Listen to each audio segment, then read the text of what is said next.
தமிழ்நாட்டிலேயே ring road திட்டத்தை பெற்றுள்ள சிறிய நகரம் நம்ம மன்னார்குடி தான். நகர வளர்ச்சிக்கு மிகவும் தேவையான இந்த திட்டத்தோட பயன்கள் என்னன்னா, சென்னை, திருச்சி, தஞ்சாவூர், பட்டுக்கோட்டை, கும்பகோணம், திருவாரூர், திருத்துறைப்பூண்டி, முத்துப்பேட்டைன்னு வெளியூருக்கு போக வேண்டிய கனரகன வாகனங்களும் மற்ற வாகனங்களும் நகரத்துக்குள்ள வந்து போக்குவரத்து நெரிசலை உண்டாக்காம இந்த ரிங் ரோட் வழியா எளிதாவும் விரைவாவும் செல்ல முடியும்.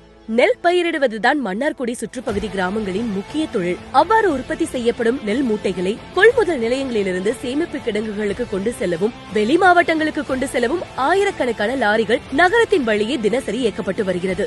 இந்த போக்குவரத்துகளை சுற்றுச்சாலை நெறிப்படுத்தும், எளிமையாக்கும், செலவினங்களையும் விபத்துகளையும் குறைக்கும். இந்த திட்டம் சாதாரணமா மன்னார்குடிக்கு கிடைக்கல. நம்ம அமைச்சர் 2011 முதல் முறையா சட்டமன்ற உறுப்பினரா வெற்றி பெற்று போனதுமே அவர் வைத்த முக்கிய கோரிக்கையே இந்த ரிங் ரோடு தான். ஆனா இந்த சின்ன ஊருக்கு அதெல்லாம் பண்ண முடியாதுன்னு முன்னாடி இருந்த அதிமுக அரசு புறக்கணிச்சாங்க. நம்ம முதலமைச்சர் மு.க. ஸ்டாலின் அவர்களின் தலைமையிலான திராவிட மாடல் அரசு அமைத்த உடனே நம்ம கோரிக்கை அரசு திட்டமா மாறுச்சு. ரூபாய் 124 கோடி மதிப்புல 11.9 கிலோமீட்டர் நீளத்துக்கு பல்வேறு சாலைகள் இணைத்து இந்த திட்டத்தோட 2 பகுதிகள் நிறைவு பெற்றிருக்கு. மேலும் 2 பகுதிகளுக்கான பணிகளும் துவங்கி இருக்கு.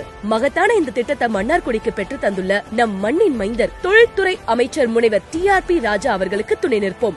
மன்னார்குடியின் வளர்ச்சியில் பங்கெடுப்போம்.